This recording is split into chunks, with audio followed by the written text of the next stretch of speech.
প্রিয় শিক্ষার্থীরা, সরকারি ব্রজলাল কলেজ খুলনার পক্ষ থেকে তোমাদের আজকের অনলাইন ক্লাসে স্বাগত। তোমাদের সাথে আছি আমি সুজয় কুমার নন্দী, প্রভাষক, ভূগোল ও পরিবেশ বিভাগ, সরকারি ব্রজলাল কলেজ খুলনা। প্রিয় শিক্ষার্থীরা, তোমরা জানো কোভিড-19 কারণে বাংলাদেশ সহ গোটা বিশ্ব আজকে এক মহামারীর মধ্যে কঠিন সময় অতিবাহিত করতেছে। এই সময় তোমরা ঘরে বসে পড়াশোনা চালিয়ে যাবে, এটাই প্রত্যাশা।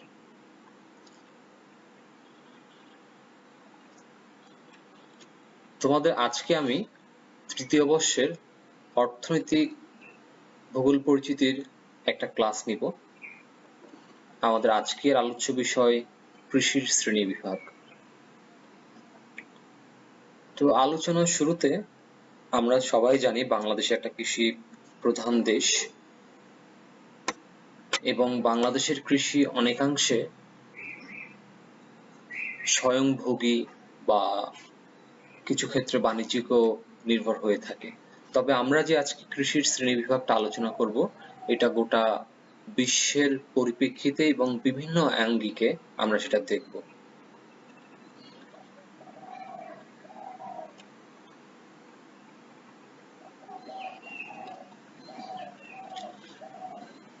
তোমরা খেয়াল করো, প্রথমত বাম সাইডে আমরা যেটা দেখিয়েছি যে দেশের আয়তন ও জনসংখ্যার তারতম্যের ভিত্তিতে কৃষিকে প্রধানত দুটো ভাগে ভাগ করা হয়েছে। একটা প্রগাঢ় বা নিবিড় কৃষি, আর দ্বিতীয়টা হচ্ছে ব্যাপক কৃষি। এখন এই যে প্রগাঢ় বা নিবিড় কৃষি বলতে কি বোঝায়? আসলে এই প্রগাঢ় বা নিবিড় কৃষিকে ইংরেজিতে ইন্টেন্সিভ ফার্মিং বলা হয়। পৃথিবীতে অনেক জায়গা আছে যেখানে ভূমির সীমাবদ্ধতা আছে, অর্থাৎ পৃথিবীর অনেক দেশ যেখানে জনঘনত্ব অনেক বেশি কিন্তু ভূমির পরিমাণ অনেক কম, লাইক বাংলাদেশ। এখানে ভূমির পরিমাণ অনেক কম কিন্তু জনঘনত্ব অনেক বেশি। তো এই সমস্ত জায়গায় যে সমস্ত কৃষি প্রচলিত আছে তাকে বলা হয় মূলত প্রগাঢ় বা নিবিড় কৃষি। এই সমস্ত প্রগাঢ় বা নিবিড় কৃষির কিছু বৈশিষ্ট্য আছে, যেমন এখানে শ্রমিক পাওয়া যায় অনেক সস্তা দামে। এর বাইরে এখানে শস্য উৎপাদন করা হয় বিপুল জনগোষ্ঠীর জন্য খুব কম জায়গায়, অর্থাৎ এখানে বৈজ্ঞানিক পদ্ধতিতে বীজ, পানিসেচ এগুলো প্রয়োগ করে ফসল ফলানো হয়ে থাকে। এছাড়া এই সমস্ত জায়গায় শস্যাবর্তন নীতি মূলত ব্যবহার করা হয়ে থাকে। এখন তোমরা বলতে পারো শস্যাবর্তন নীতিটা কি? শস্যাবর্তন নীতি মূলত বছরের বিভিন্ন সময় বিভিন্ন প্রকার ফসলের যে চাষ, সেটাকে মূলত শস্যাবর্তন নীতি বলা হয়ে থাকে। পৃথিবীর জনবহুল দেশ যেমন বাংলাদেশ, ভারত, চীন, এই সমস্ত জায়গায় এই শস্যাবর্তন নীতির আলোকে তৈরি প্রগাঢ় বা নিবিড় কৃষি বা ইন্টেন্সিভ ফার্মিং ব্যবহার করা হয়ে থাকে। এরপরে দ্বিতীয় হচ্ছে ব্যাপক কৃষি। ব্যাপক কৃষিটা হচ্ছে এরকম যে অনেক সময় কোন একটা দেশ বিশাল জায়গা ফেলানো আছে কিন্তু চাষ করার জন্য পর্যাপ্ত পরিমাণ মানুষ পাওয়া যায় না, আবার ওই সমস্ত জায়গায় ফসলের যে খুব বেশি চাহিদা তাও না। তো এই সমস্ত জায়গায় কি করা হয়, চাষযোগ্য জমি আছে অনেক বেশি কিন্তু মানুষের চাহিদা কম, ফলে কি করা হয়, বিশাল এলাকাব্যাপী চাষাবাদ করা হয় এবং সেই চাষাবাদটা করা হয় বাণিজ্যিক ভিত্তিতে। এখানে চাষযোগ্য জমির পরিমাণ অনেক বেশি থাকে এবং যে প্লটগুলোতে চাষ করা হয় সেগুলো অনেক বৃহদাকার। এরপরে আমরা যেটা দেখি, অর্থনৈতিক ব্যবস্থা ও প্রাকৃতিক অবস্থা তারতম্যের ভিত্তিতে আমরা কৃষির যে শ্রেণী বিভাগ করে থাকি সেটা মূলত 6টা ভাগে বিভক্ত করা হয়ে থাকে। তো এই 6টা ভাগের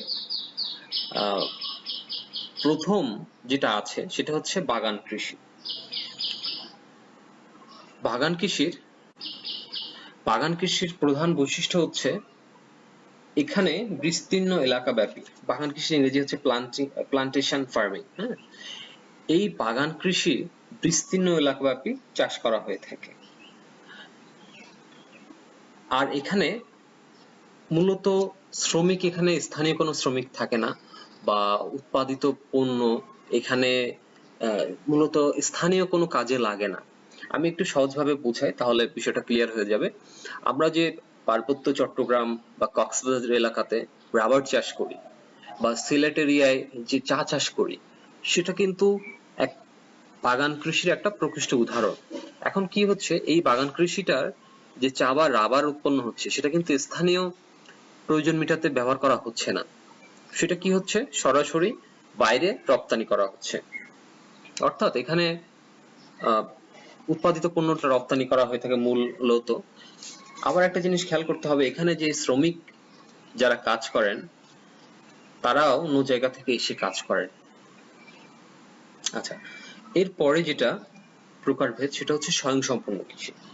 স্বয়ংসম্পূর্ণ কৃষি বা সাবসিস্টেন্স ফার্মিং যেটা বলা হয়, এটাকে এই ধরনের কৃষিতে কি করা হয়, আমার একটা ছোট্ট জমি আছে, সেই জমিটা আমি নিজ চাহিদা পূরণের জন্য ফসল চাষ করতেছি, অর্থাৎ কৃষির ব্যবহার করছি। এই ধরনের কৃষিকে বলা হচ্ছে স্বয়ংসম্পূর্ণ বা সাবসিস্টেন্স ফার্মিং। এখানে নিজ চাহিদা পূরণের পাশাপাশি অনেক সময় খুব সামান্য পরিমাণ, সামান্য, এই সামান্য বিক্রি করা হয় মূলত অন্যান্য চাহিদাগুলো মেটানোর জন্য। এই যে স্বয়ংসম্পূর্ণ কৃষি বা জীবিকা নির্বাহী কৃষি, এটা করা হয়ে থাকে যেখানে অনগ্রসর এলাকা বা যেখানে মানুষের আর্থিক অবস্থা খুব বেশি ভালো না, যেখানে জমি কম আছে, সেই সমস্ত জায়গায় মূলত আমরা এই স্বয়ংসম্পূর্ণ কৃষিটা দেখে থাকি। এরপরে যেটা সেটা হচ্ছে মিশ্র কৃষি বা মিক্সড বা ডাইভার্সিফাইড ফার্মিং যেটাকে বলা হয়। ডাইভার্সিফাইড ফার্মিং এর আমি একটা উদাহরণ দিই, তাহলে তোমরা বিষয়টা ক্লিয়ার হয়ে যাবে। আমাদের দেশে এখন এটার খুব বেশি প্রচলন শুরু হয়েছে। সাপোজ তোমরা একটা পুকুরে মাছ চাষ করছো, এই মাছ চাষ করা পুকুরের উপরের অংশে বাঁশ বা অন্যান্য ফ্রেমিং করে তার উপরে তোমরা হাঁস মুরগি চাষ করছো, অথবা এই পুকুরে পাড় দিয়ে পাটাতন বা মাচা তৈরি করে তোমরা ফসল চাষ করছো। তাহলে কি হচ্ছে, একটা পুকুরে মাছ চাষ হচ্ছে, পাশে ফসল চাষ হচ্ছে, এবং আমি চাইলে তার উপরে পশুপালন করতে পারছি, হাঁস মুরগি চাষ করতে পারছি। হাঁস মুরগির বীজটা কি হচ্ছে, মাছের খাদ্য হিসেবে ইউজ করা হচ্ছে। এই যে সবকিছুর একটা সমন্বিত রূপ, এটাকেই বলা হচ্ছে মিশ্র কৃষি। আবার অনেক সময় দেখা যায় কৃষির সাথে সাথে আমরা পশুপালনও করে থাকি, এক সাইডে কৃষি চাষ করলাম আর এক সাইডে গবাদি পশু পালন করলাম, এটাও মিশ্র কৃষির একটা উদাহরণ। এর পরের টাইপটা হচ্ছে ভ্রাম্যমাণ বা স্থানান্তরী কৃষি। এই ভ্রাম্যমাণ বা শিফটিং কাল্টিভেশন মূলত দেখা যায় পাহাড়ি এলাকায়। আমি তোমাদেরকে একটু বাংলাদেশের আঙ্গিকে বুঝাই যে জুম চাষ তোমরা সবাই জানো, জুম চাষ কাকে বলে। এই যে জুম চাষ, এটা এক প্রকার ভ্রাম্যমাণ বা স্থানান্তরিত বা শিফটিং কাল্টিভেশনের একটা উদাহরণ। এই শিফটিং কাল্টিভেশনে যেটা হয়, একটা পাহাড়ে গায়ে একটা জনবসতি 1 বছর বা 2 বছর ফসল চাষ করলো, তো 1 বছর বা 2 বছর ফসল চাষ করার পরে দেখা যায় যে ওই পাহাড়টা বা ওই এলাকাটা চাষের অনুপযোগী হয়ে যায়। তখন তারা কি করে, ওই পাহাড়টাকে বাদ দিয়ে অন্য একটা পাহাড়ে গিয়ে আবার সেম একইভাবে গাছপালা কেটে চাষাবাদ শুরু করে। এইভাবে যে চাষাবাদটা করা হয়ে থাকে সেটাকে মূলত বলা হচ্ছে ভ্রাম্যমাণ বা স্থানান্তরী কৃষি।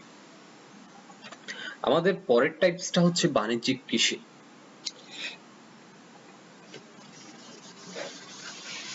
বাণিজ্যিক কৃষিটা মূলত আহ নিজের চাহিদা পূরণ করে উদ্ধৃত পণ্য রপ্তানি করা হয়। আর এখানে বাণিজ্যিক কৃষির একটা প্রধান বৈশিষ্ট্য হচ্ছে যে একক ফসল চাষ করা হয়। এটা আমি একটু বাংলাদেশ আঙ্গিকে তোমাদের বোঝানোর চেষ্টা করি। তোমরা যদি ফরিদপুর, ঝিনাইদহ বা আমি সাপোজ স্পেসিফাই করে বলি, ফরিদপুর যদি যাও দেখবা প্রচুর পরিমাণে পাট হচ্ছে, বিঘার পর বিঘা, শয় শয় বিঘা পাট হচ্ছে। এই যে একক ফসল যে ফলানোর প্রবণতা, এটা মূলত বাণিজ্যিক উদ্দেশ্যে করা হয়ে থাকে।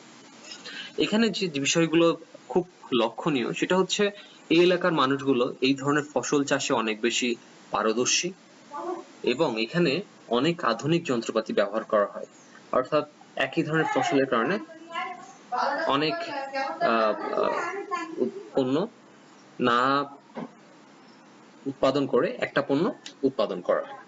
আচ্ছা, এই অর্থনৈতিক ব্যবস্থা প্রাকৃতিক ব্যবস্থা তারতম্যের ভিত্তিতে যে কৃষি শ্রেণী বিভাগ করা হয়েছে তার সর্বশেষটা হচ্ছে চারণভূমি বা ডেইরি খামার কৃষি।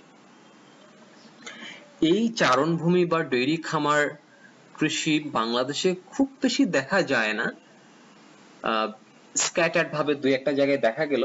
মূলত এটা দেখা যায় যেখানে গভীর অরণ্য আছে বা আফ্রিকার বিভিন্ন জায়গায় বা অ্যামাজন বা এই সমস্ত বনের চারপাশে দেখা যায়। এখানে কি হয়, বিস্তীর্ণ তৃণভূমি থাকে। তো এই তৃণভূমির আশপাশে যে ঘাস থাকে, পশু খাদ্য থাকে, এই পশু খাদ্যটাকে ইউজ করে এখানে বিভিন্ন প্রকার গরু, ভেড়া, মহিষ এই সমস্ত পালন করা হয়। এই গরু, ভেড়া বা মহিষ থেকে পরবর্তীতে দুগ্ধ সামগ্রী, মাংস, পশম এই ধরনের জিনিসগুলো সংগ্রহ করা হয়। এই ধরনের খামার বা এই ধরনের চাষ ইউরোপের বিভিন্ন দেশে যেমন ডেনমার্ক, যুক্তরাজ্য, নরওয়ে, সুইডেন এখানেও দেখতে পাওয়া যায়। তো ঠিক আছে, এরপরে আমরা আর্দ্রতার তারতম্যের ভিত্তিতে যে কৃষির শ্রেণী বিভাগ সেটার দিকে একটু আলোকপাত করি।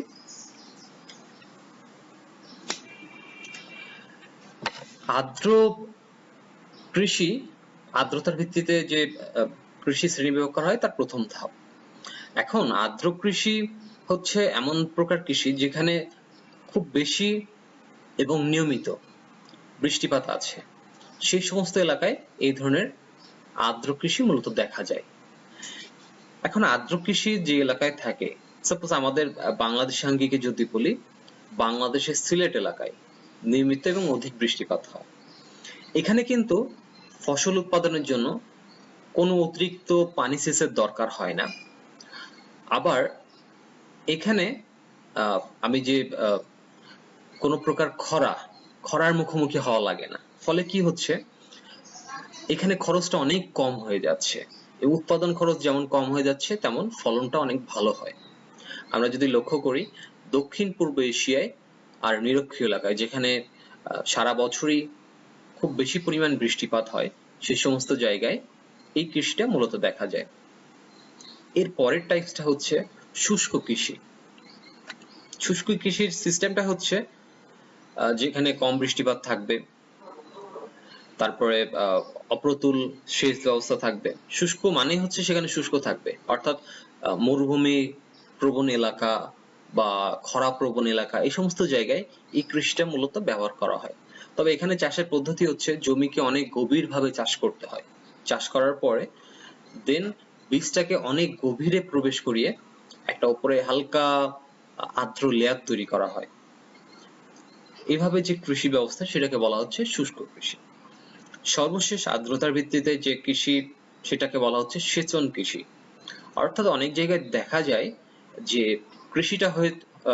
কৃষিটা হয় সেচ নির্ভর। যেমন আমরা যদি লক্ষ্য করি সিন্ধু নদীর অববাহিকা, এখানে কৃষি যে ব্যবস্থা সেটা মূলত সেচ নির্ভর। বাংলাদেশের উত্তরবঙ্গের দিকেও কিছু এলাকায় এরকম সেচ ব্যবস্থার প্রচলন আছে। তো এখানে কি হয়, যে বাঁধ দিয়ে পানি আটকে রাখা হয়, ড্যাম সিস্টেম যাকে বলা হয়।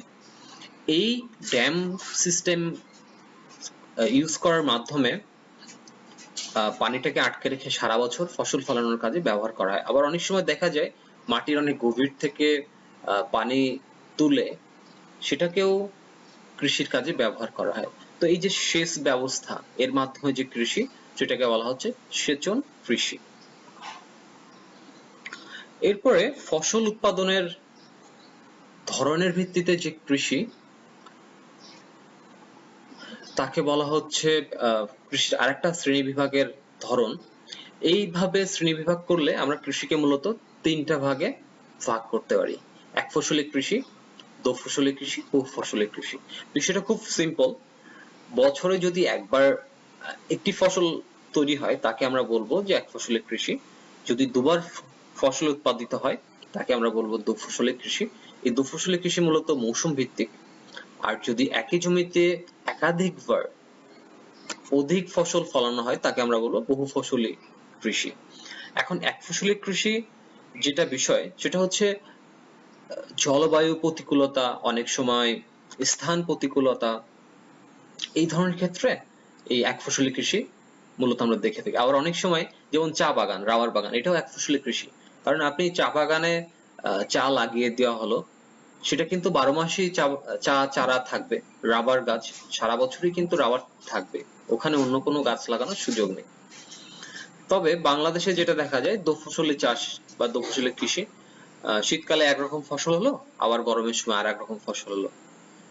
আর বহু ফসলি কৃষির ক্ষেত্রে কি করা হয়, যেখানে জমির পরিমাণ অনেক কম থাকে সেখানে আধুনিক যন্ত্রপাতি ব্যবহার করে সার, কীটনাশক বা অন্যান্য পানি সেচ ব্যবস্থার মাধ্যমে অনেক ফসল উৎপাদন করা হয়। এখন শর্ত মালিকানার ভিত্তিতে আমরা যদি কৃষিকে শ্রেণী বিভাগ করি, তাহলে প্রথমে আসবে ব্যক্তি মালিকানাধীন কৃষি। এই ব্যক্তি মালিকানাধীন কৃষি বলতে আমরা সোজা বাংলায় বলি, আমাদের বাংলাদেশে যে কৃষি ব্যবস্থা সেটা হচ্ছে ব্যক্তি মালিকানাধীন কৃষি। এখানে কি হয়, একক মালিকানায় আমার জমি, আমার সবকিছু, আমি যেটা মনে করব সেটা ফলাবো। এবছর মনে করলাম ধান চাষ করব, পরের বছর মনে করলাম আমি গম চাষ করব। আমার ইচ্ছা মতো আমার জমিতে আমি ফসল ফলাবো। এটাকে বলা হচ্ছে ব্যক্তি মালিকানাধীন কৃষি। আবার অনেক সময় যৌথ মালিকানাধীন কৃষির একটা প্রকারভেদ আমরা দেখতে পাই। এটা এমন যে অনেকগুলো ছোট ছোট জমির মালিক আছে, তারা যৌথভাবে একটা জমি তৈরি করলো, করার পরে তারা যৌথ সিদ্ধান্তে সেই জমিতে চাষাবাদ করলো। অর্থাৎ ছোট জমিতে কম লাভ হবে বিধায় অনেক বড় জমি তারা তৈরি করলো এবং যৌথ সিদ্ধান্তে তারা চাষাবাদ করলো। এই ধরনের যৌথ মালিকানাধীন কৃষির বৈশিষ্ট্য হচ্ছে এখানে চাষাবাদটা করা হয় সবার সিদ্ধান্ত মোতাবেক এবং এখানে কোনো একক সিদ্ধান্তে কোনো সিদ্ধান্ত গৃহীত হয় না। এর পরের যে টাইপ সেটা হচ্ছে রাষ্ট্রীয় খামার।